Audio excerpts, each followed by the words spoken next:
ஒரு குடும்ப தலைவர் ஒரு நாள் காலையில விடிஞ்சு எழுந்திரிச்சதும் சத்தம் போட்டார். யார் இந்த கருங்குரங்கு படத்தை என் ரூம்ல கொண்டாந்து மாட்டி வச்சது அப்படின்னு கத்தினார். சமையல் கட்டில இருந்து மனைவி பதில் சொன்னாங்க, தூக்க கலக்கத்துல உளராதீங்க, நல்லா பாருங்க, அது படம் கிடையாது, முகம் பார்க்கிற கண்ணாடி அப்படின்னாங்க. ஜெருசலேம் அங்க உள்ள ஒரு தேவாலயம், அதுல உள்ள பலிபீடத்தின் முன்னாடி ஒரு பெட்டி உண்டு. அது காணிக்கை பெட்டி.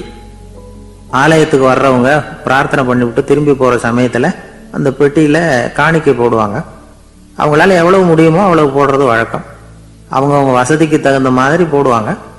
வசதி உள்ளவங்களா இருந்தாலும் சரி, வசதியே இல்லாத வறியவர்களா இருந்தாலும் சரி, ஆலய காணிக்கை பெட்டியில காசு போடுறது அவங்களுக்கு ரொம்ப பெருமையான ஒரு செயல்.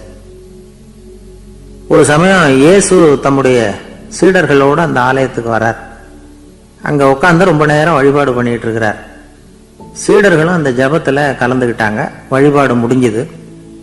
இயேசு உட்கார்ந்து இருக்கிறார். காணிக்கை பெட்டியில காசு போடுறவங்களை கவனிக்கிறார். சீடர்களும் அதையே கவனிச்சுக்கிட்டு இருக்கிறாங்க. ரொம்ப பேர் வரிசையா வந்தாங்க. அவங்களால முடிஞ்ச அளவுக்கு காசு போட்டுட்டு அவங்க பாட்டுக்கு போய்கிட்டு இருக்கிறாங்க. வசதியானவங்க நிறைய பேர் வந்தாங்க. அதுக்கு மத்தியில வயசான ஒரு அம்மா, அவங்களும் வந்து காசு போட்டுட்டு போறாங்க. இப்போ இயேசு தன்னுடைய சீடர்கள் பக்கம் திரும்பினார். ஒரு கேள்வி கேட்டார். இப்போ இந்த காணிக்கை பெட்டியில நிறைய பேர் வந்து காசு போட்டுட்டு போறத நீங்க கவனிச்சிங்க. இன்னைக்கு இந்த காணிக்கை பெட்டியில ரொம்பவும் அதிகமா காசு போட்டது யார் அப்படின்னு கேட்டார். முதல்ல வந்தார ஒரு பெரிய மனுஷன், அவர் தான் அதிகமா போட்டார் அப்படின்னாரு ஒருத்தர். மூணாவதா வந்தவர் தான் அதிகமா போட்டார், நான் கவனிச்சேன் அப்படின்னாரு இன்னொருத்தர். இப்படி ஆளுக்கு ஒரு விதமா சொல்றாங்க. கடைசியா இயேசு சொன்னாராம், இன்றைக்கு அந்த பெட்டியில அதிகமா காசு போட்டவங்க அந்த வயசான அம்மா தான் அப்படின்னாராம். சீடர்களுக்கு ஒன்றும் புரியல. அந்த அம்மா ரொம்ப ஏழையாச்சே, அவங்க எப்படி அதிகமா காணிக்கை செலுத்த முடியும் அப்படிங்கறது அவங்க சந்தேகம். இயேசு விளக்குனார். நிறைய பேர் வந்தாங்க, நிறையவே காசுகள் போட்டாங்க, அது உண்மைதான். ஆனாலும் அந்த அம்மா என்ன பண்ணாங்க கவனிச்சிங்களா? வந்தாங்க, தன்னுடைய காசு பைய திறந்தாங்க, அப்படியே கொட்டுனாங்க. அதுல இருந்தது ரெண்டு காசுகள் தான். அந்த 2 காசும் காணிக்கை பெட்டியில விழுந்துட்டுது. மற்றவங்கெல்லாம் தங்கள்கிட்ட இருந்த செல்வத்தின் ஒரு சிறு பகுதியை எடுத்து பெட்டியில போட்டாங்க. ஆனா இந்த அம்மா தன்கிட்ட என்ன இருந்ததோ அதை அப்படியே போட்டுட்டாங்க. தன்னுடைய பிழைப்புக்காக வச்சிருந்த அவ்வளவையும் இழக்கிறதுக்கு தயாராயிட்டாங்க. அவ்வளவு தாராள மனசு அவங்களுக்கு. அதனால அவங்க செலுத்தின காணிக்கை தான் அளவுல அதிகம் அப்படின்னார். விலை மதிப்பில்லாத முத்து புதையல் ஒருத்தனுக்கு கிடைக்க போகுதுன்னு வச்சுக்கோங்க. அதன் மதிப்பை உணர்ந்தவன் என்ன பண்ணுவான்? அதை அடையறதுக்காக தன்கிட்ட இருக்கிற எதையும் கொடுக்கறதுக்கு தயாரா இருப்பான் இல்லையா? அது மாதிரிதான் இதுவும் அப்படின்னார். உலக மதிப்பீடுகளை துரும்பா தூசியா மதிச்சு அதையெல்லாம் உதறி விடுகிறவன் இறையருள் அப்படிங்கிற இணையில்லாத செல்வத்தை பெறுகிறான் அப்படிங்கிறது இதுல உள்ள கருத்து. இறைவனுக்காக இழப்பதுன்னா துன்பப்படுகிறவர்களுக்காக, ஏழைகளுக்காக, ஏதுமற்றவர்களுக்காக இழப்பது அப்படின்னு அர்த்தம். உங்கள் அயலானுக்கு நீங்கள் என்ன உதவி செய்தாலும் அதை எனக்கே செய்கிறீர்கள் அப்படின்னு இயேசு சொல்லி இருக்கிறார். அடுத்தவங்களுக்கு உதவணுங்கிற குணம் இன்னைக்கு ரொம்ப குறைஞ்சு போச்சு. செய்ய வேண்டிய கடமையிலிருந்து விலகி இருக்கிறவர்கள் நம்ம கிட்ட நிறைய பேர் உண்டு. அப்படிப்பட்ட ஒருத்தர் டாக்டர் கிட்ட போனார். டாக்டர், நான் ஒரு கவர்மெண்ட் ஆபீஸ்ல வேலை பார்க்கறேன், எனக்கு ஒரே அசதியா இருக்கு, என்னை சோதிச்சு பாருங்க, ஆலோசனை சொல்லுங்க ஏதாவதுன்னார். டாக்டர் அவரை பரிசோதனை பண்ணி பார்த்துட்டு சொன்னார், இதோ பாரு, உனக்கு இப்போ தேவைப்படுறது முழு ஓய்வு. நீ எவ்வளவு சீக்கிரமா ஆபீஸுக்கு போறியோ அவ்வளவுக்கு உனக்கு நல்லது அப்படின்னாராம். எனக்கு தெரிஞ்ச ஒருத்தர் இருக்கார். அவரு ஒரு பெரிய காவல்துறை அதிகாரி, ரொம்ப கண்டிப்பானவர். அவரை கண்டாவே எல்லாரும் பயப்படுவாங்க. அப்படிப்பட்டவர் வீட்டுக்கு போனா அப்படியே அடியோட மாறிடுவார். அங்க போய் பாத்தீங்கன்னா குழந்தைகளோட குழந்தையா அவர் விளையாடிக்கிட்டு இருப்பார். அலுவலக சமயத்துல பாத்தீங்கன்னா குதிரை முதுகுல அவர் உட்கார்ந்துருப்பார். வீட்டுல பாத்தீங்கன்னா அவர் முதுகுல குழந்தை உட்காந்துருக்கும். அவரு குதிரை மாதிரி போயிட்டு இருப்பார். இது எப்படிங்க முடியுது உங்களால அப்படின்னு கேட்டாங்க. அது ஒண்ணும் இல்ல, இங்க வீட்டுக்கு வந்த உடனே என்னோட மனசை தனியா எடுத்து வச்சிருவேன் அப்படின்னார். அது என்னங்க உங்க சட்டப்பையிலையா இருக்குது மனசு, அது தனியா எடுத்து வைக்கிறதுக்கு அப்படின்னு கேட்டாங்க. அப்படி இல்லைங்க, இது ஒரு பயிற்சி, மனப்பயிற்சி, அவ்வளவுதான் அப்படின்னார். இப்படி சமயம் பார்த்து மனசை தனியா வச்சுட தெரிஞ்சவங்க வாழ்க்கையில எப்பவும் உற்சாகமா இருப்பாங்க அப்படிங்கிறது பெரியவங்க கருத்து. ஒரு டாக்டர் ஆஸ்பத்திரியில் இருக்கிற வரைக்கும் டாக்டரா இருக்கலாம். அவர் மனைவிட்டையும் அவர் டாக்டரா இருக்க வேண்டிய அவசியம் இல்லை.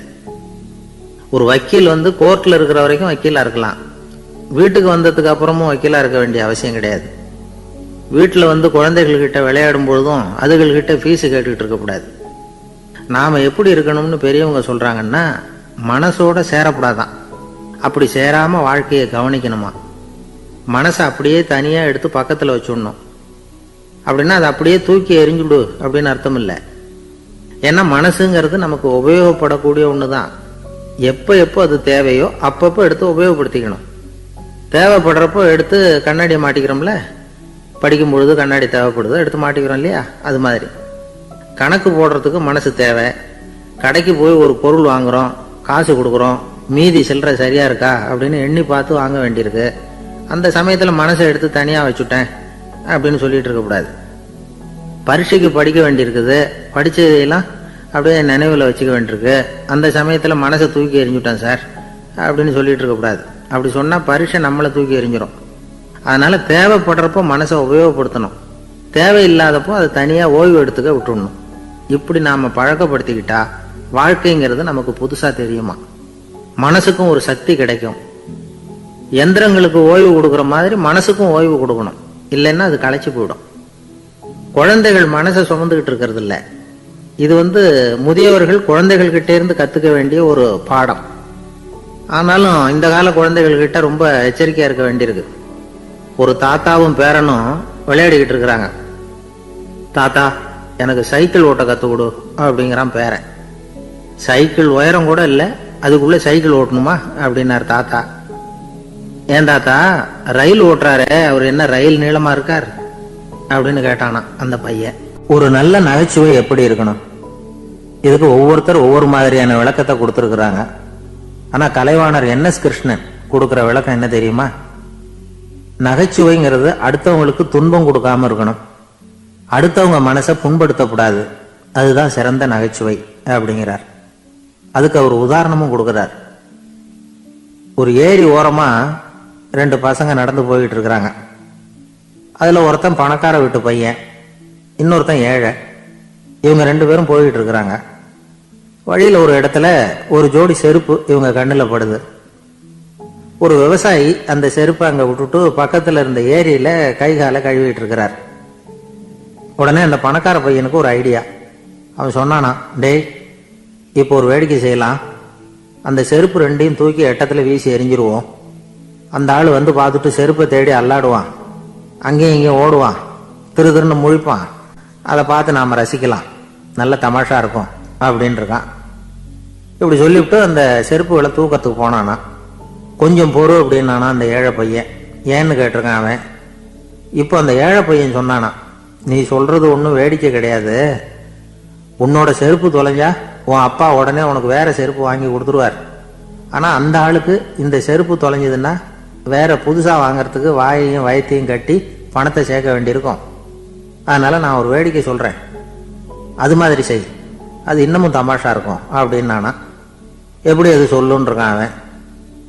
செருப்பு 2ம் அது இருக்கிற இடத்துலயே இருக்கட்டும், உன் சட்டை பையிலிருந்து ஒரே ஒரு ₹1 நாணயத்தை எடு, அதை அந்த செருப்பு மேல அதோட குதிகால் பகுதியில வச்சுட்டு நாம 2 பேரும் அந்த மரத்துக்கு பின்னாடி ஓடி போய் மறைஞ்சு நின்னுக்குவோம், அப்புறம் பாரு வேடிக்கை அப்படின்னா.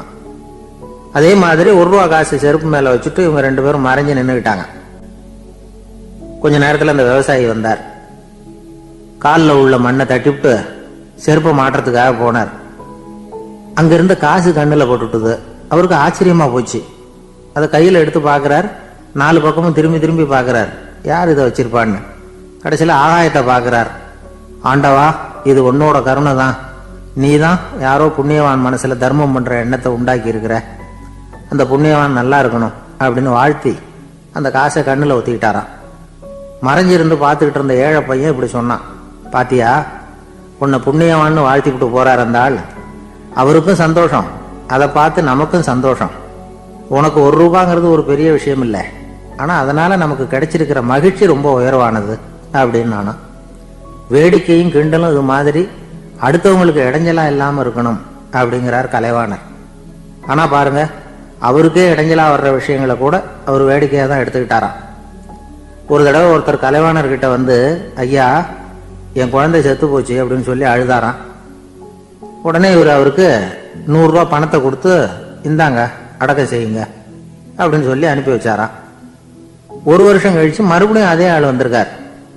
இவர் மறந்துருப்பாருங்கிற நினைப்புல, அண்ணே என் குழந்தை இறந்து போச்சுண்ணே அப்படின்னாராம். இவர் மறுபடியும் 100 ரூபாய் கொடுத்து ஆறுதல் சொல்லி அனுப்பி வச்சாராம்.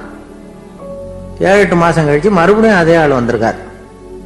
அவர் வாயை திறக்கிறதுக்கு முன்னாடியே இவர் 100 ரூபாய் அவர் கையில வச்சு, போன 2 தடவை தான் குழந்தை செத்து போச்சு, இந்த தடவையாவது அதை சாகாம காப்பாத்தி கொடு அப்படின்னு சொல்லி அனுப்பி வச்சாராம். அதுக்கப்புறம் அந்த ஆள் வர்றதே இல்லையா.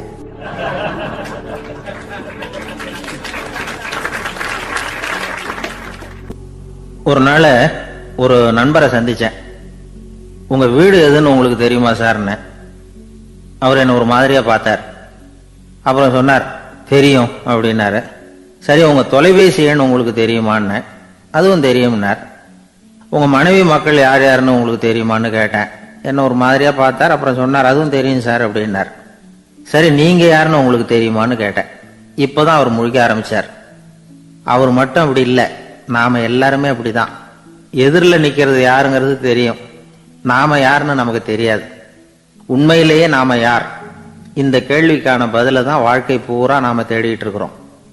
புத்தர் என்ன சொல்றாரு தெரியுமா? நீங்க கடவுளை பத்தி கவலைப்பட தேவையில்லை, உங்களை பத்தின கவலை உங்களுக்கு இருந்தா போதும் அப்படிங்கிறார். நான் யார், எனக்கு ஏன் இந்த கவலை அப்படின்னு உங்களை நீங்களே கேட்டுக்குங்க அப்படிங்கிறார். நாம ஏன் கடவுளை படைச்சோம்? அது ஒரு நழுவல் முயற்சியாம். அதாவது தன்னிடமிருந்து தானே தப்பிக்கிற ஒரு முயற்சியாம். இப்படிதான் அதை சொல்றாங்க அறிஞர்கள்லாம். மக்கள் பொய்யான பிரச்சனைகள்ல ஆர்வமா இருக்கிறாங்க, அதுக்கு தீர்வு காணவும் முயற்சி பண்றாங்க. கடவுளை பத்தி விவாதிக்க எல்லாருக்கும் விருப்பம், தன்னுடைய சுயம் பற்றிய பிரஜையே இருக்கிறது இல்ல. ஆகக்கூடிய விஷயம் என்னன்னா, கடவுள் சமாளிப்புக்கு பயன்படுத்தப்படுகிறார். மனவியல் என்ன சொல்லுது தெரியுமா? கடவுள், சொர்க்கம், மறுபிறவி இதை பத்தி எல்லாம் பேச ஆரம்பிக்கிறவங்க யார் தெரியுமா?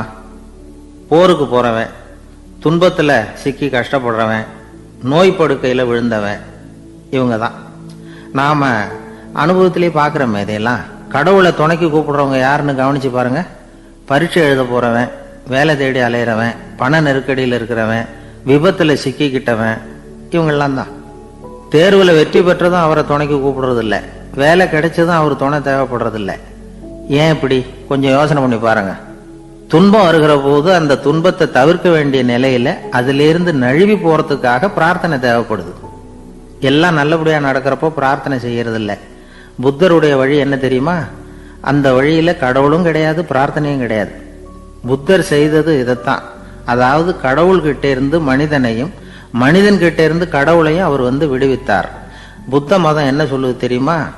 கடவுள் பிரச்சனை அல்ல, மனிதன் தான் உண்மையான பிரச்சனை அப்படின்னு சொல்லுது. உங்களை நீங்க நல்லா தெரிஞ்சுக்கிட்டா போதும், நீங்களே கடவுள் ஆயிடுவீங்க அப்படிங்கிறது தான் புத்த மதம். அதனால நமக்கு தேவை உள்முக பயணம். நான் யார் அப்படிங்கிற கேள்வியோட உள்ள போகணும். அங்க போனாதான் தெரியும் நான் அப்படின்னு அங்க யாருமே இல்லைங்கிறது. இதெல்லாம் புத்தர் சொல்லுகிற ஒரு தத்துவம். தத்துவம்னு சொன்னாவே நமக்கெல்லாம் அதை புரிஞ்சுக்கிறது கஷ்டம்தான். நம்ம பொறுத்த வரைக்கும் தத்துவம்ங்கிறதுல 2 வகை உண்டு. ஒன்னு தத்துவம், இன்னொன்னு மகா தத்துவம். தத்துவம்னா என்ன தெரியுமா? கேட்கறவங்களுக்கு புரியப்படாது, அதுதான் தத்துவம். மகா தத்துவம் என்னன்னா சொல்றவங்களுக்கும் புரியப்படாது. அந்த வகையில பார்த்தா இன்று ஒரு தகவலும் ஒரு மகா தத்துவம் தான்.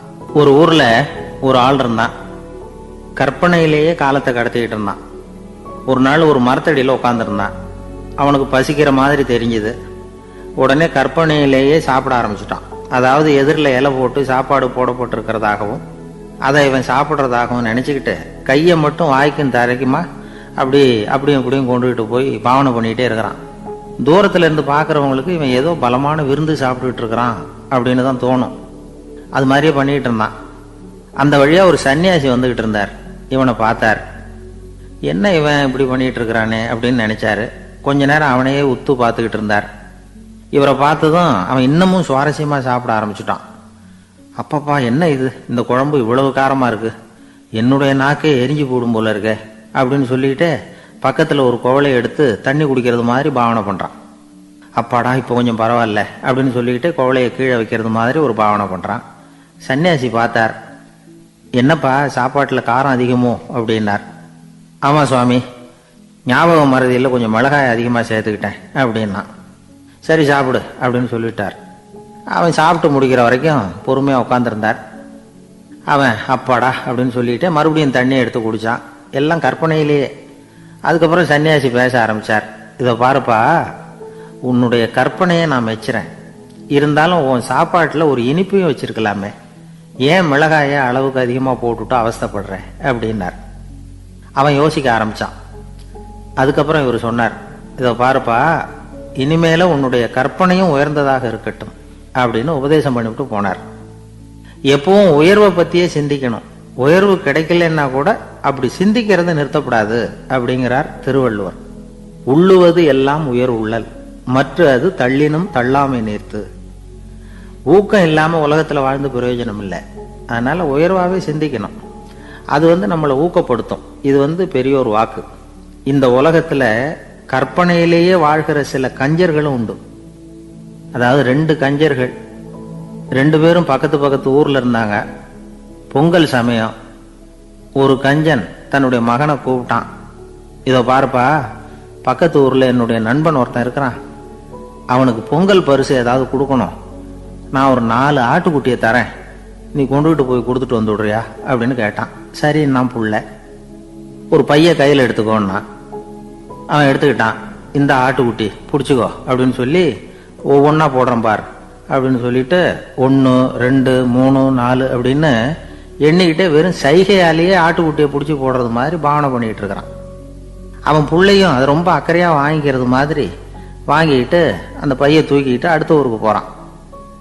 இவன் அங்கே போய் சேர்ந்த நேரத்தில் அந்த கஞ்சன் ஊரில் இல்லை, எங்கேயோ வெளியில் போயிருக்கிறான்.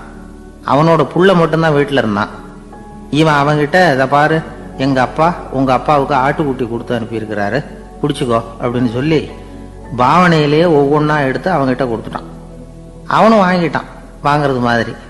அப்புறம் சொன்னான், சரிப்பா, நானும் பதிலுக்கு ஏதாவது ஒன்றுகிட்ட கொடுக்கணும் இல்லையா, அதனால் அந்த பையை பிடி, ஒரு 10 எலுமிச்சம்பழம் தரேன், பதிலுக்கு அதை நீ எடுத்துகிட்டு போ அப்படின்னு சொல்லி கையாலேயே ஒவ்வொன்றா எடுத்து போடுறது மாதிரி பாவனை பண்ணிவிட்டான். அவனும் ரொம்ப நன்றி அப்படின்னு சொல்லிவிட்டு அதை வாங்கிட்டு போயிட்டான். கொஞ்ச நேரம் கழிச்சு வெளியில் போயிருந்த அப்பக்காரன் திரும்பி வந்தான். உள்ள சொன்னான், அப்பா, உன்னோட நண்பர் அவருடைய மகன் மூலமாக உனக்கு 6 ஆட்டுக்குட்டி கொடுத்து அனுப்பியிருந்தார், நானும் பதிலுக்கு ஒரு 10 எலுமிச்சம்பழம் கொடுத்து அனுப்பியிருக்கிறேன் அப்படின்னா. எப்படிடா கொடுத்தேன்னு கேட்டார் அப்பா. இப்படி தான் கொடுத்தேன்னு சொல்லி சைகையிலேயே காட்டினான். இதை பார்த்ததும் அப்பக்காரனுக்கு பயங்கரமாக கோவம் வந்துட்டுது. பலார்னு அரைஞ்சுட்டான் பையனை. ஏன்பா அரைஞ்ச? 10 எலுமிச்சம்பழம் கொடுத்துட்டேனே அப்படிங்கிறதுக்காகவா அப்படின்னு கேட்டான். அது கூட பரவாயில்ல, நீ காட்டுற சைகையை பார்த்தா ஆரஞ்சு பழம் சைஸுக்கு இருக்குதே, அவ்வளவு பெருசா ஏன் கொடுத்த? அதுதான் எனக்கு கோபம் அப்படின்னா.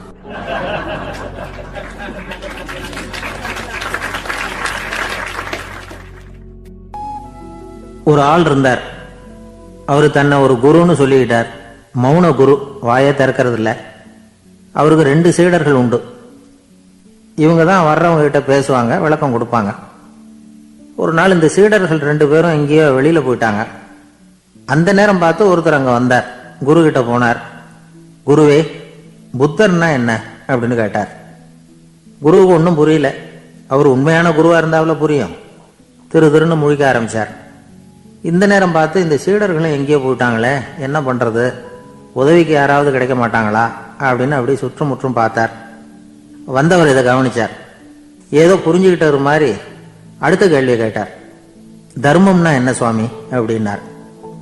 குருவுக்கு ரொம்ப சங்கடமா போச்சு. நம்ம நிலைமை இப்படி ஆயிட்டுதே, இக்கட்டில் விட்டுட்டு போயிட்டாங்களே, எங்கேயோ இப்படி மாட்டிக்கிட்டோமே அப்படின்னு சொல்லி விட்டத்தை பார்த்தாராம். அப்புறம் குனிஞ்சு தரைய பார்த்தார். அப்படியே உட்காந்துட்டார். வந்தவர் உடனே அடுத்த கேள்விக்கு போயிட்டாராம். தியானம்னா என்ன சுவாமின்னாராம். பாவம் என்ன பண்ணுவார் அந்த குரு, பேசாம கண்ணை கெட்டியா மூடிக்கிட்டார். இது ஏதடா வம்பா போச்சுன்னு. இவர் இப்படி பண்ணா கூட வந்தவர் சளைக்கல. இன்னொரு கேள்வியும் கேட்டார். ஆசீர்வாதம்னா என்னன்னாராம். இவர் பார்த்தார், இப்படியே போனா இவர் கேள்வி கேட்கறத நிறுத்த மாட்டார்னு நினச்சிக்கிட்டு எனக்கு ஒன்றுமே தெரியாதுங்கிற பாவனையில் 2 கையையும் விரித்து காட்டினாராம். வந்தவர் முகத்தில் மகிழ்ச்சி, மன நிறைவு, ஏதோ எல்லாம் புரிஞ்சுக்கிட்ட ஒரு மாதிரி அங்கேருந்து புறப்பட்டு போனார். வழியில் அந்த குருவோட சீடர்கள் 2 பேரையும் சந்திச்சார். உங்கள் குருவை நாங்கள் பார்த்துட்டு வரோம் அப்படின்னாராம். இவர் என்ன நடந்ததுன்னு கேட்டிருக்காங்க அவங்க. இவர் விவரமாக சொன்னாராம். உங்கள் குரு எப்பேற்பட்ட ஞானி தெரியுமா? புத்தர்னா என்னன்னு கேட்டேன். அதுக்கு அவர் அப்படியும் இப்படியும் பார்த்தார். அதுக்கு என்ன அர்த்தம் தெரியுமா? மக்கள் புத்தரை அங்கேயும் இங்கேயும் தேடுறாங்க, உண்மையில் அவர் அங்கேயும் இங்கேயும் தேடி கண்டுபிடிக்க முடியாது அப்படிங்கிறத அவர் செய்கை மூலமாக உணர்த்தினார். அதுக்கப்புறம் தர்மம்னா என்னன்னு கேட்டேன். ஒரு மேலையும் கீழையும் பார்த்து தர்மம் சமமானது, அதில் உயர்வு தாழ்வு இல்லை அப்படிங்கிறத உணர்த்தினார். அதுக்கப்புறம் தியானம்னா என்னன்னு கேட்டேன். கண்ணை மூடிக்கிட்டார். கண்ணை மூடி காணும் அற்புதம் அதுங்கிறத புரிஞ்சுக்கிட்டேன். கடைசியாக ஆசீர்வதிக்கப்படுறது பற்றி கேட்டேன். கைகளை நீட்டி உதவுறது தான் அது அப்படிங்கிறத 2 கையையும் விரித்து உணர்த்தினார். எவ்வளோ பெரிய மகான் அவர் அப்படின்னு சொல்லிவிட்டு அவர் பாட்டுக்கு போயிட்டார். சீடர்கள் அதுக்கப்புறம் மெதுவாக குருக்கிட்ட வந்து சேர்ந்தாங்களாம். அவங்கள பார்த்ததும் குருவுக்கு கோபம் வந்துட்டுது. அடே பாவிகளா, எங்கடா போய் தொலைஞ்சிங்க? நான் ஒரு ஆளுகிட்ட மாட்டிக்கிட்டு என்ன பாடுபட்டிருக்கேன் தெரியுமா அப்படின்னாராம். இது மாதிரி தான் நாம் சாதாரண மனிதர்களின் புற வேடங்களில் மயங்கி போயிடுறோம். அவங்க பேச்சு, செய்கை, பார்வை இதில் எல்லாம் ஏதோ பெரிய தத்துவம் இருக்கிறதாக நினச்சிக்கிறோம். உண்மையிலேயே அந்த தத்துவங்கள் யாருக்கு சொந்தம்? அவங்களுக்கு இல்லை, நமக்கு தான் சொந்தம். நாம தானே அதை கற்பிச்சுக்கிட்டோம். நம்மை நாம அடையாளம் கண்டுக்கிறது இல்லை, நாம யாருங்கிறது நமக்கு புரியறது இல்லை. அதுதான் இன்னைக்கு நடக்கிறது. அதனால தான் அடுத்தவங்களை தேடி ஓடிக்கிட்டு இருக்கிறோம். சில வீடுகளில் கூட இது மாதிரி சைகைகள் உண்டு. சில குடும்ப தலைவர்கள் தினமும் காலையில் கண்ணை கெட்டியாக மூடிக்கிட்டு கை 2ஐயும் சுத்தமாக விரித்து வச்சுக்கிட்டு உட்காந்து தியானம் பண்ணுறது வழக்கம். எதுக்காக அப்படி பண்ணுறீங்கன்னு ஒருத்தரை பார்த்து கேட்டேன். இந்த மாதம் வாங்கின சம்பளம் பூரா தீர்ந்து போச்சு, இனிமேல் என் கையில் சுத்தமாக ஒன்றும் இல்லை, புதுசாக எதுவும் செலவு வச்சுடாத அப்படிங்கிறத அப்படி உள்ளங்கை 2ஐயும் விரித்து காட்டி அவங்களுக்கு உணர்த்துறேன், அவ்வளவுதான் அப்படின்னார். ஒரு பெரிய நினைவு மண்டபம். அதுக்கு முன்னாடி ஒரு அப்பாவும் பிள்ளையும் நின்றுக்கிட்டு இருக்கிறாங்க. அந்த வழியாக போகிறவங்க வர்றவங்கெல்லாம் அந்த இடத்துல நின்று அது என்ன மண்டபம் அப்படின்னு விசாரிக்க ஆரம்பித்தாங்க. அந்த அப்பாவும் பிள்ளையும் தான் வர்றவங்களுக்கெல்லாம் விவரம் சொல்லிகிட்டு இருக்கிறாங்க. அதாவது இந்த இடத்துல ஒரு பெரிய மகான் சமாதி ஆயிருக்கார், அவர் சமாதியான இடத்துல இந்த நினைவு மண்டபத்தை கட்டியிருக்கிறோம் அப்படின்னாங்க. ஊரு பூரா இந்த செய்தி பரவிச்சு. நிறைய பேர் அந்த இடத்த தேடி வர ஆரம்பிச்சாங்க. இங்கே வந்து கொஞ்சம் நேரம் உட்காந்துட்டு போனால் மனசுக்கு ஒரு நிம்மதி கிடைக்கிது அப்படின்னாங்க. அங்கே இருந்த உண்டியலில் நிறைய காசு போட்டுட்டு போகிறாங்க. பணம் கிடுகிடுன்னு நிறைய சேர ஆரம்பிச்சுட்டுது. பணம் நிறைய சேர்ந்த உடனே அந்த அப்பாவுக்கும் பிள்ளைக்கும் தகராறு வந்துட்டுது. பணம் சேர்ந்தாலே சொத்து தகராறு வரத்தானே செய்யும், அது மாதிரி வந்துட்டுது. பையன் அடிக்கடி நிறைய பணம் கேட்க ஆரம்பித்தான். அப்பா பார்த்தார், யோசனை பண்ணார், ஒரு முடிவுக்கு வந்தார். ஒரு நாள் பையனை கூப்பிட்டார். இதை பாருப்பா, நமக்குள்ள தகராறு வேணாம், அப்பாவும் பிள்ளையும் இப்படி சண்டை போட்டுக்கிட்டா பார்க்குறவங்க தப்பாக நினைப்பாங்க, அதனால் நமக்குள்ள சமரசமாக இதை தீர்த்துக்குவோம், என்ன சொல்கிற அப்படின்னார் அப்பா. சரின்னு நான் பையன். உடனே அந்த அப்பா என்ன பண்ணார் தெரியுமா? மகன்கிட்ட கொஞ்சம் பணத்தை கொடுத்தார். தன்கிட்ட இருந்த ஒரு கழுதையையும் கொடுத்தார். இதை வச்சு நீ பொழைச்சிக்கோ அப்படின்னு சொல்லி அனுப்பி வச்சுட்டார். மகன் அந்த கழுதையை இழுத்துக்கிட்டு அடுத்த ஊருக்கு போனான். வழியிலேயே அந்த கழுதை செத்து போச்சு. உடனே என்ன பண்ணலாம்னு யோசனை பண்ணான். ஒரு ஐடியா வந்தது. அந்த கழுதையை ஒரு சாலை ஓரமாக புதைச்சான். கையில் இருந்த பணத்தை வச்சு அந்த இடத்துல ஒரு கல் மண்டபம் கட்டினான். அந்த வழியாக 2 பேர் வந்தாங்க. இது என்ன மண்டபம்னு விசாரிச்சாங்க. இந்த இடத்துல ஒரு பெரிய மகான் சமாதி ஆயிருக்கிறார் அப்படின்னா. இந்த செய்தி ஊர் பூரா பரவ ஆரம்பிச்சுட்டுது. நிறைய பேர் வந்து போக ஆரம்பிச்சாங்க. இங்கே வந்தால் மனசுக்கு ஒரு பெரிய நிம்மதி கிடைக்குது அப்படின்னு வேற சொல்ல ஆரம்பிச்சாங்க. வர வர கூட்டம் அதிகமாக வர ஆரம்பிச்சுட்டுது. உண்டியலில் பணம் நிறைய சேர்ந்துட்டுது. நகையெல்லாம் கூட கழட்டி காணிக்கையாக போட ஆரம்பிச்சுட்டாங்க. அப்பாவை விட மகன் பெரிய ஆளாயிட்டான். இதை கேள்விப்பட்டார் அப்பா. பையனை பார்த்துட்டு வரலாம்னு ஒரு நாள் புறப்பட்டு வந்தார். பையன் ஓஹோன்னு இருக்கிறான். பங்களா, காரு எல்லாம் வந்துட்டுது. எப்படிடா இந்த அளவுக்கு ஆனே அப்படின்னு விசாரிச்சார். அப்பா, எல்லாம் உங்கள் ஆசீர்வாதம் தான், நீங்கள் கொடுத்த மூலதனத்தை வச்சு தான் இவ்வளவும் சம்பாதிச்சேன் அப்படின்னு நான் பையன். அது எப்படிறான்னு விசாரிச்சார். அப்பா, நீங்கள் ஒரு கழுதை குட்டியும் கொஞ்சம் பணமும் என்கிட்ட கொடுத்து அனுப்பி வச்சிங்க. அதை எடுத்துக்கிட்டு வந்தேன்.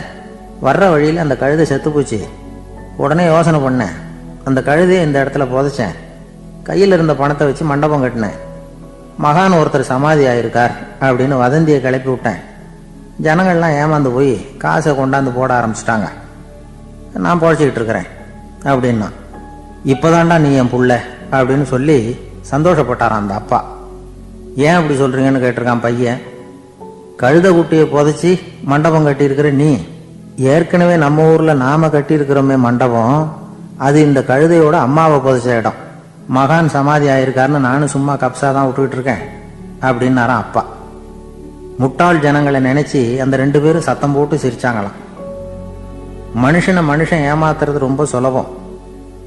என் கூட படிச்ச ஒருத்தன் திடீர்னு ஒரு நாள் எல்லாருக்கும் அருள் வாக்கு சொல்ல ஆரம்பிச்சுட்டான். அவன் ஒரு ஆபீஸ்லயும் வேலை பார்க்கறான். ஆபீஸ்ல உள்ளவங்கெல்லாம் அவங்ககிட்ட வந்து அருள் வாக்கு கேட்கறது வழக்கம். ஒரு நாள் நான் அவன் முன்னாடி போய் உட்காந்து பேசிக்கிட்டு இருந்தேன். அப்போ அதே ஆபீஸில் வேலை பார்க்குற ஒருத்தர் அவங்ககிட்ட வந்து, சுவாமி, என் மேஜையில் வச்சிருந்த பேனா திடீர்னு காணாமல் போட்டுது, அது திரும்ப கிடைக்குமா எனக்கு அப்படின்னு கேட்டார். இவன் கண்ணை உருட்டி பார்த்துட்டு, அது உனக்கு கிடைக்காது, புதுசாக வேற ஒன்று வாங்கிக்கப்போ அப்படின்னா. சரின்னு அவர் போயிட்டார். அவர் போனதுக்கப்புறம் நான் மெதுவாக இவனை பார்த்து, அது எப்படிடா அது உனக்கு கிடைக்காதுன்னு அவ்வளோ உறுதியாக அவர்கிட்ட சொன்னேன் அப்படின்னு கேட்டேன். இவன் மெதுவாக என் காதுகிட்ட வந்து, அந்த பேனாவை கிளப்புனதே நான் தான் அப்படிங்கிறான். இங்கே இருக்கிற எல்லோருக்கும் வணக்கம். நான் வந்து அதிகமாக இந்தியாவை விட்டு வெளிநாடு எதையும் இதுவரை பார்க்காதவன். இப்பொழுதுதான் சமீபத்தில் தான் முதல் தடவையாக உங்கள் ஊருக்கு வந்திருந்தேன், சில காலங்களுக்கு முன்னால். இப்பொழுது 2வது தடவையாக இங்கே வர்றேன். இது ரொம்ப மகிழ்ச்சிகரமான ஒரு நாள். மகிழ்ச்சிகரமான சூழ்நிலையில் உங்களை எல்லாம் சந்திக்கிறதுல எனக்கு ரொம்ப மகிழ்ச்சி. ஏன்னா தேசிய தின மகிழ்ச்சி கொண்டாட்டத்திலே நீங்கள் எல்லாம் கலந்து கொண்டிருக்கிறீர்கள். நேற்று நானும் அந்த தொலைக்காட்சியிலே அந்த அணிவகுப்பு எல்லாத்தையும் பார்த்தேன். எந்த அளவுக்கு ஒற்றுமையாக செயல்பட்டால் எதையும் வெல்லலாம் அப்படிங்கிறதுக்கு ஒரு உதாரணமாக இந்த நாட்டில் இருக்கிற நீங்கள் எல்லாம் உழைத்து கொண்டிருக்கிறீர்கள். அது எனக்கு ரொம்ப மகிழ்ச்சி. இப்படி ஒற்றுமையாக இருந்தால் எவ்வளோ பெரிய வியாதியை கூட விரட்டி போடலாம் அப்படிங்கிறது மாதிரி நிரூபித்திருக்கிறீர்கள். அதனால் உங்களெல்லாம் சந்திக்கிறதுல எனக்கு ரொம்ப மகிழ்ச்சி. எனக்கு இது மாதிரி இவ்வளவு பெரிய கூட்டத்தில் என்னோட வந்திருக்கிற பெரியவர்கள் பேசி பழக்கம். நான் வந்து அதிகமான கூட்டத்தில் பேசி பழக்கம் இல்லை. ஆனால் ரேடியோவில் ஒரு 20-25 வருஷம் பேசியிருக்கிறேன். அதனால் வந்து எனக்கு எதிரில் கூட்டமே இல்லாமல் பேசி தான் பழக்கம். அது வெறும் மைக்கு மட்டும் இருக்கணும், எதிரில் யாரும் இருக்கக்கூடாது. அப்படியே ரேடியோவில் பேசி பழக்கப்பட்டதுனால ஒரு பெரிய பிரம்மாண்டமான கூட்டத்தை பார்த்தது எனக்கே ஒரு மாதிரியாக இருக்கும். அதனால் கூட்டம் இல்லாமல் எனக்கு இப்போ கூட நீங்கள் எல்லோரும் எழுந்திரிச்சு வெளியில் போயிட்டால் ரொம்ப நல்லா பேசுவேன். நீங்கள் வெளியில் இருந்துட்டு கேட்கணும், ஏன்னா அப்படியே பழகி போச்சு. இருந்தாலும் இதில் எனக்கு என்னென்னா, இப்போ தமிழ்நாட்டில் நான் பலதரப்பட்ட கூட்டத்தில் பேசி சமீப காலத்தில் பேசியிருக்கிறேன். இந்த எல்கேஜி யூகேஜி படிக்கிற குழந்தைகள் முன்னாடி என்ன பேச சொல்லுவாங்க, எல்கேஜி யூகேஜி அந்த குழந்தைகள். அப்போ நான் எப்போ முடிக்கணுங்கிறது எனக்கு தெரியும். ஏன்னா அதுக்கு ஒரு அறிகுறி. அந்த குழந்தை என்ன பண்ணணும்னா வரிசையில் இருக்கிறது அப்படி தரையை கீறும். கேச்சுன்னா அது போதும் அப்படின்னு அதுக்கு முடிச்சுக்கோன்னு அர்த்தம்.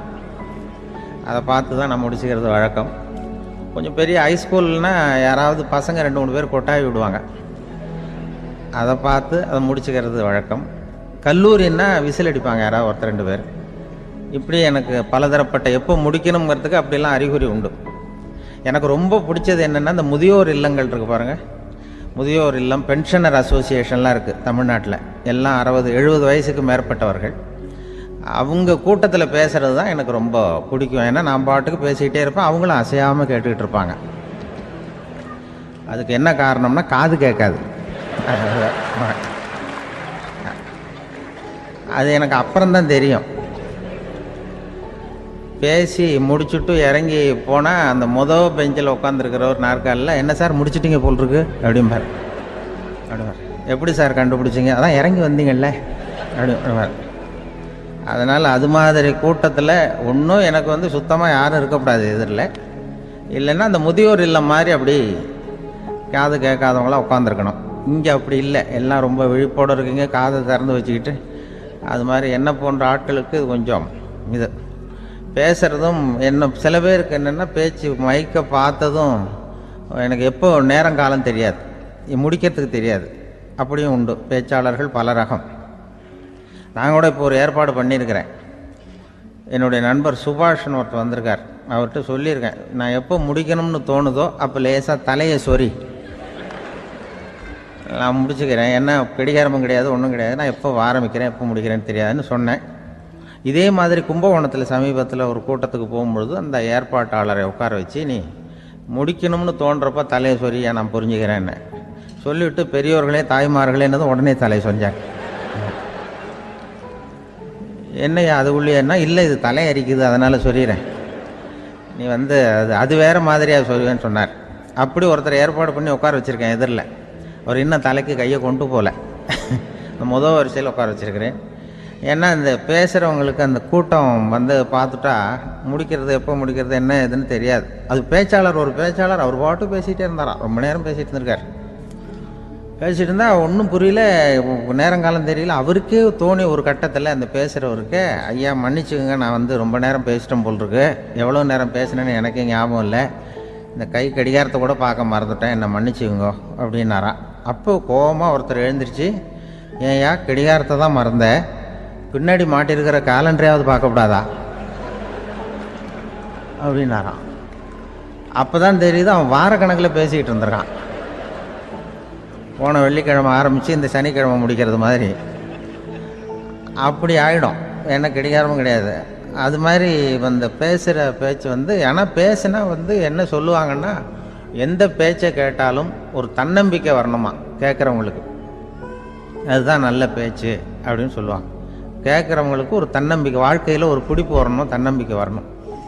அப்படிப்பட்ட எண்ணத்தில் தான் அவங்கெல்லாம் நல்ல கருத்துக்களை சொல்ல வந்திருக்கிறாங்க.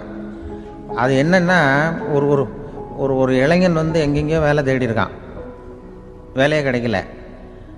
உடனே ஒரு தண்டவாளத்தில் போய் தற்கொலை பண்ணி ஒன்று தண்டவாளத்தில் தலையை வச்சு படுத்துட்டானான். யாரும் வேலை கொடுக்கல, தண்டவாளத்தில் போய் தற்கொலை பண்ணி எடுத்து படுத்துருக்கான். அப்போ ரெண்டு பக்கமும் திரும்பி பார்க்குறான், ரயிலே வரல. என்ன தற்கொலை பண்ணால் கூட ரயில் வர மாட்டேங்குது அப்படின்னு சொல்லிட்டு பார்த்துருக்கேன். அப்போ யாரோ ஒருத்தர் பேசிகிட்டு இருக்கார், ஒரு திடலில் கூட்டம், பெரியவர் பேசிகிட்டு இருக்கார்.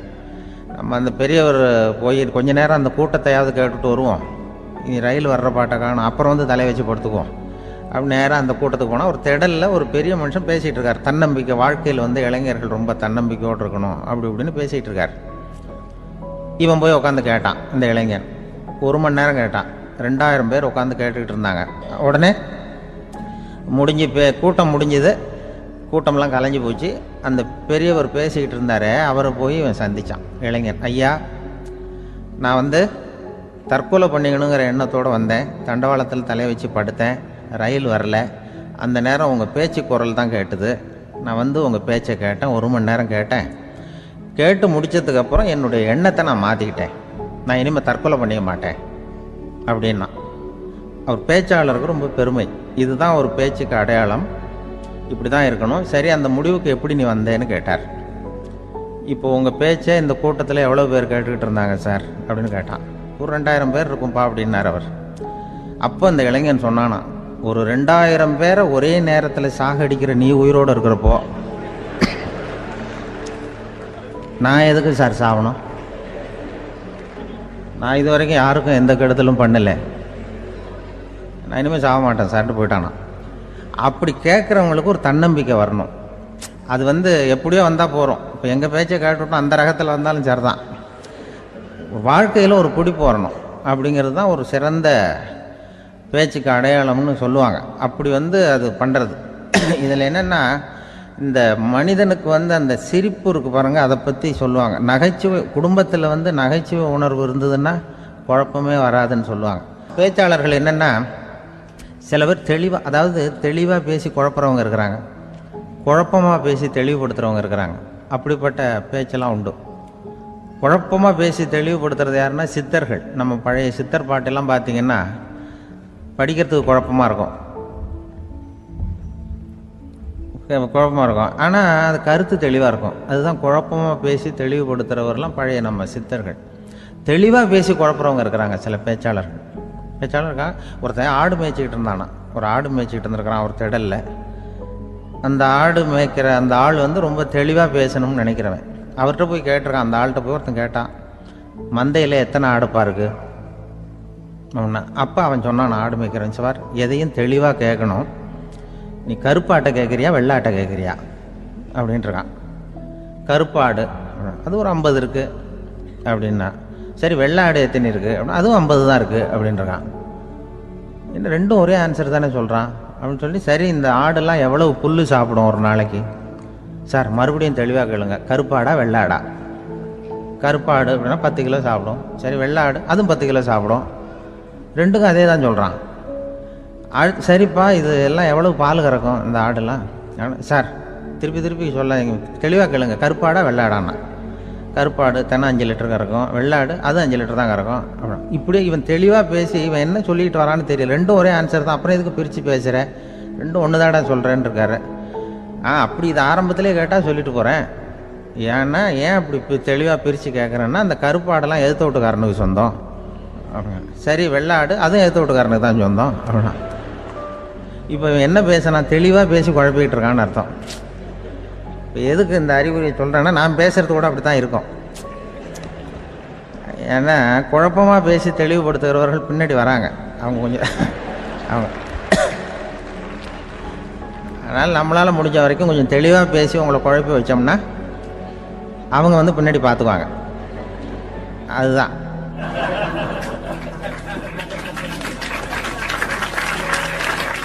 ஒரு ஊர்ல ஒரு மன்னர் இருந்தார். ஒரு நாள் அவருடைய அரசவைக்கு ஒரு ஓவியன் வந்தான். அவன் சீனா தேசத்திலிருந்து வந்தவன், தாவோ சிந்தனையாளன். அவன் அங்க வந்து மன்னர் முன்னாடி நிக்கிறான். யாரும் செய்ய முடியாத ஒரு காரியத்தை என்னால செய்ய முடியும்னா. இவன் இப்படி சொன்னதை கேட்டதும் ஏற்கனவே அங்க இருந்த அரசவை ஓவியன் ஒருத்தனுக்கு கோபம் வந்துட்டுது. இதோ பாரு, இப்படி எல்லாம் பேசக்கூடாது, நான் வேணும்னா உன்னுடைய சவாலை ஏத்துக்கிறேன் அப்படின்னா. நாம 2 பேரும் ஓவியம் தீட்டுவோம், அதை பார்த்துட்டு நம்ம 2 பேர்ல யார் சிறந்த ஓவியன் அப்படிங்கிறத மன்னரே தீர்மானம் செய்யட்டும், என்ன சொல்ற அப்படின்னு கேட்டான். அவனும் சரின்னு ஒத்துக்கிட்டான். போட்டி ஆரம்பமாச்சு. அரசர் அவங்களுக்கு 2 சுவர்களை ஒதுக்கி கொடுத்தார். 6 மாச காலம் அவகாசம் கொடுத்தார். 2 ஓவியர்களும் அவங்கவங்க வேலையை ஆரம்பிச்சாங்க. இரவு பகலா வேலை செய்ய ஆரம்பிச்சுட்டாங்க. 6 மாசம் முடிஞ்சது. அரசர் வந்து பார்த்தார்.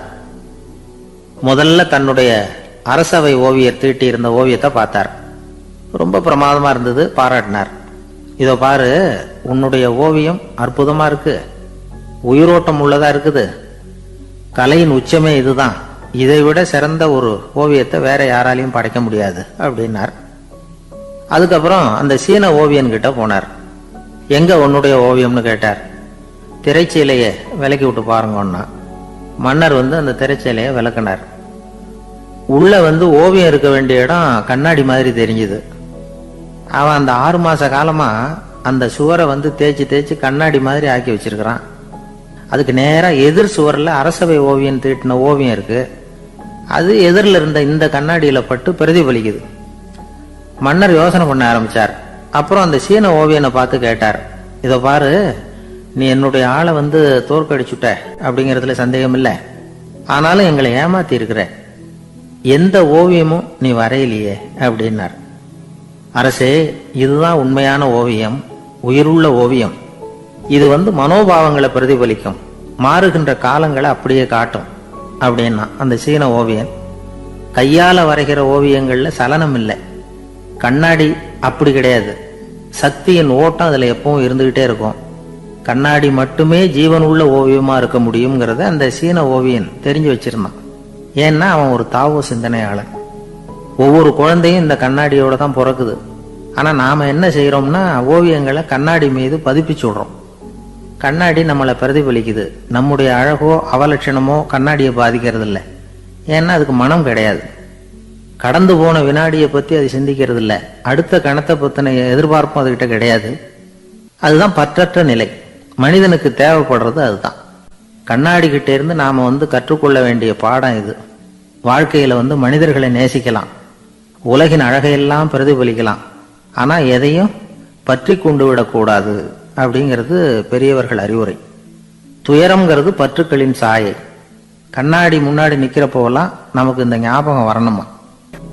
எனக்கு எங்க ஊர்லயே ஒரு பேர், எங்க ஊர் நண்பர்கள் கூட இங்க வந்திருக்கிறாங்க. எங்க ஊர்ல இருக்கிறவங்க இந்த ஊர்ல வேலை பார்க்கறாங்கிறது எங்க ஊர் பக்கத்து ஊர் இப்பதான் தெரியும். வந்த பிறகு நண்பர்கள்லாம் வந்து பார்த்தாங்க. எங்கள் ஊர் பையங்கள்லாம் இங்கே இருக்கிறாங்கங்கிறது எனக்கு இப்போ தான் தெரியும். எங்கள் ஊரில் அவங்களுக்கு தெரியும் எனக்கு பேர் என்னென்னா எல்லாம் நல்லா செய்வேன், கொஞ்சம் பொய் சொல்லுவேன் அப்படிம்பாங்க. அதுக்கு இப்போவும் சொல்லுவாங்க. எங்கள் ஊரில் ஒரு பெரியவர் கேட்டார், உனக்கு சின்ன வயசுலேயே உனக்கு ரேடியோவில் வேலை கிடைக்கும்னு எனக்கு தெரியும்ப்பா அப்படிம்பார் ஒரு தாத்தா. அது எப்படி தாத்தா உங்களுக்கு தெரியும், அவ்வளோ தீர்க்க தரிசனமா?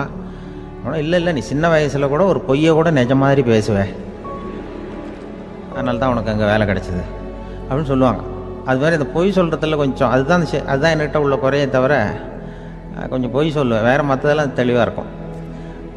இதுவே சொன்னாராம், அதாவது கடவுள்கிட்ட போய் புகார் பண்ணாங்களாம். கடவுள்கிட்ட போய் ஒருத்தர் புகார் பண்ணியிருக்கிறார், நீ படைத்த மனுஷன்லாம் பூலோகத்தில் பொய் சொல்கிறாங்க, ரொம்ப எல்லாரும் பொய் சொல்கிறாங்க, நீ படைத்த மனுஷன் சரியா இல்லை அப்படின்னு கடவுள்கிட்ட போய் புகார் பண்ணாங்களாம்.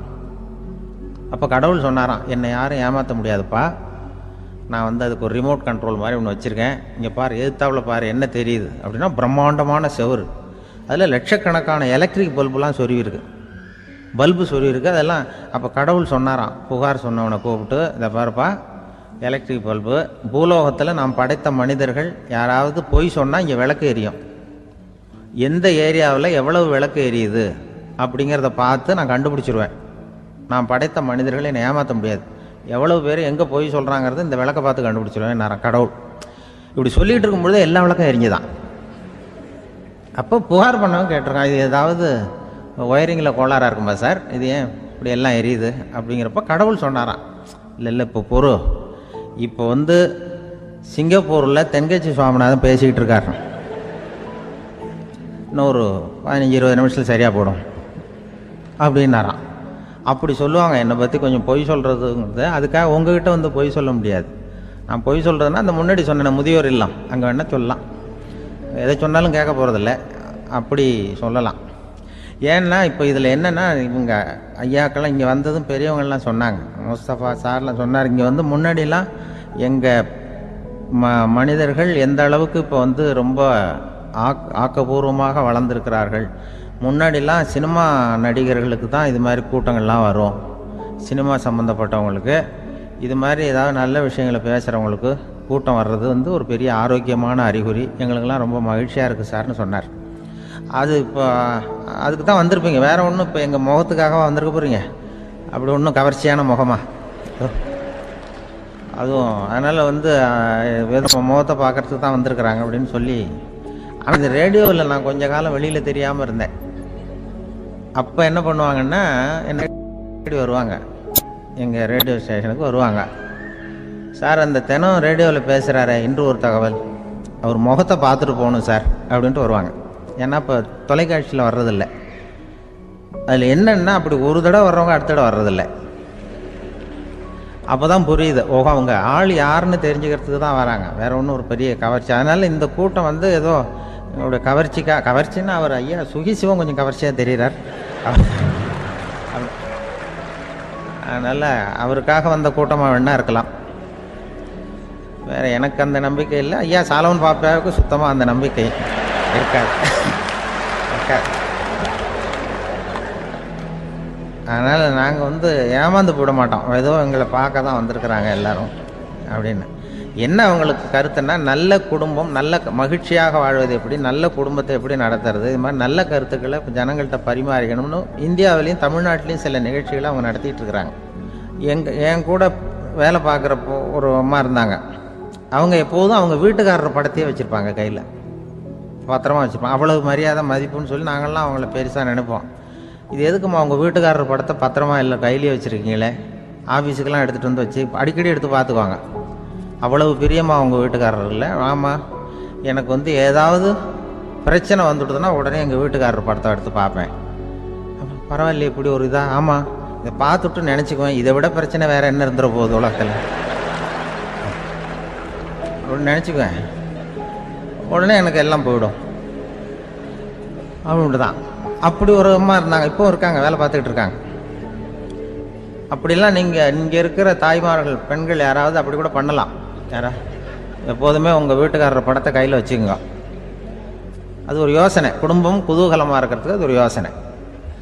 அதே மாதிரி இவங்களும் அவங்க படத்தை வச்சுக்கலாம், வச்சுக்கிட்டு பிரச்சனை வரும்போது பார்த்துக்கணும், இதை விட நமக்கு என்ன வந்துட போகுது பெருசா அப்படி தான் இருக்கணும். குடும்பம் வந்து நல்லபடியாக இருக்கணும்னா அதுக்கு இப்போ சொல்லுவாங்க, கடவுளே வந்து ஒரு வீட்டு கணவன் வீட்டு தலைவர் கனவுல வந்தாராம். கடவுள் வந்து இது மாதிரி உன்னை விட்டுட்டு உங்கள் குடும்பத்தை உன்னையெல்லாம் விட்டுட்டு போக போகிறேன்னா, அதனால் ஏதாவது வர வேணும்னா கேட்டு போய் வாங்கிக்கோ அப்படின்னு கடவுள் சொன்னாராம் இந்த குடும்ப தலைவர்கிட்ட.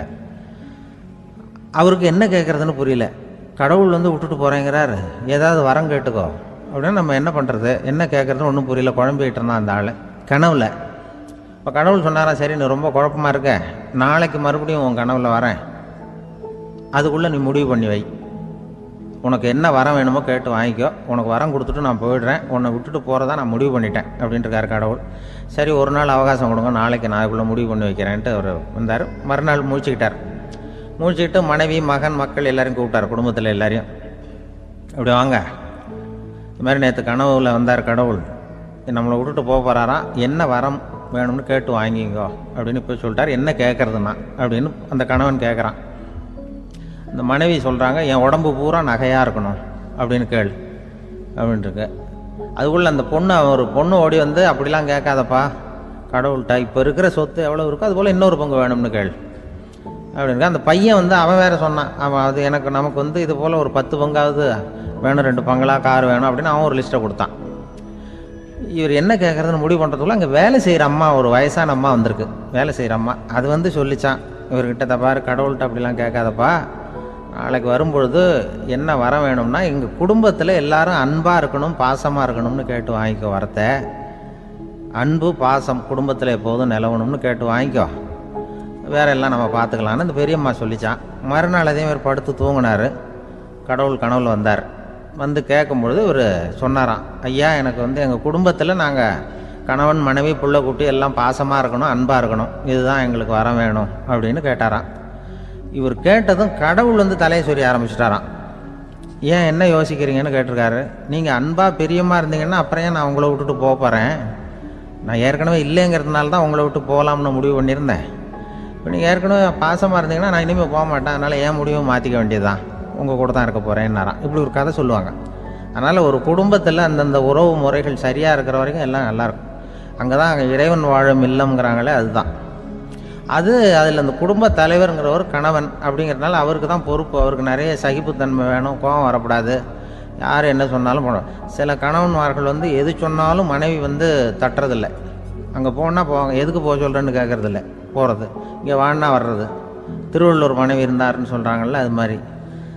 அது எப்படின்னா ஒருத்தர் சொன்னார், அது அப்படி இல்லை, அதுக்கு ஒரு கதை சொன்னார். ஹிட்லர் வந்து வந்தாராம் ஒரு தடவை, ஒரு பெரிய கப்பல் மேலே, கப்பலுடைய மேல் தளத்தில் ஹிட்லர் வந்துக்கிட்டு இருக்கார். ஒரு இங்கிலீஷ் கேப்டன் எதிரில் நிற்கிறான். அவனுக்கு பெரிய ஆச்சரியம், இந்த ஆள் எப்படி இப்படி ஒரு தனி மனிதனாக இருந்துக்கிட்டு உலகத்தையே இப்படி இந்த பாடுபடுத்துகிறார் அப்படின்னு சொல்லி, உன்னுடைய வெற்றிக்கு என்ன காரணம்னு கேட்டாராம் அந்த இங்கிலீஷ் கேப்டன். இப்போ ஹிட்லர் சொன்னாராம், என்னுடைய வெற்றிக்கு காரணம் என்கிட்ட வேலை செய்கிற ஊழியர்கள், நான் கிழிச்ச கோட்டை தாண்ட மாட்டாங்க, நான் என்ன சொல்கிறேனோ அதை உடனே செய்வாங்க, ஏன் எதுக்குன்னு எதிர்த்து பேச மாட்டாங்க, அதுதான் என்னுடைய வெற்றிக்கு காரணம் அப்படின்னு சொல்லி அதை நிரூபித்து காட்டுறேன் பார் அப்படின்னு சொல்லி கையை தட்டினாராம் ஹிட்லர். உடனே ஒரு சிப்பாய் எங்கேருந்து வந்து லெஃப்ட் ரைட்னு போட்டு வந்து சல்யூட் பண்ணி நின்னான். உடனே ஹிட்லர் சொன்னார், நீ அப்படியே இந்த கப்பல் மேல் தளத்துலேருந்து அப்படி கடலில் விழுந்து செத்து போடா அப்படின்னு பொத்துன்னு குதிச்சுட்டான். எதுக்கு சொல்கிறேன் என்ன இதில், உடனே குதிச்சு செத்து போட்டான். இவருக்கு பெரிய ஆச்சரியம் கேப்டனுக்கு. ஹிட்லர் சொன்னார், இதுதான் என்னுடைய வெற்றிக்கு காரணம், தப்பார் இன்னொருத்தனை கூப்பிட்றேன் அப்படின்னு தட்டினா இந்த பக்கத்துலேருந்து ஒருத்தன் வந்தான், லெஃப்ட் ரைட்னு வந்து நின்னா, நீ இப்படி குதிச்சு செத்து போடா அப்படின்னு பொத்துன்னு குதிச்சுட்டான். எதுக்கு போக சொல்கிறீங்கன்னு ஒன்றுமே கேட்கல, குதினா உடனே குதிச்சுட்டான்.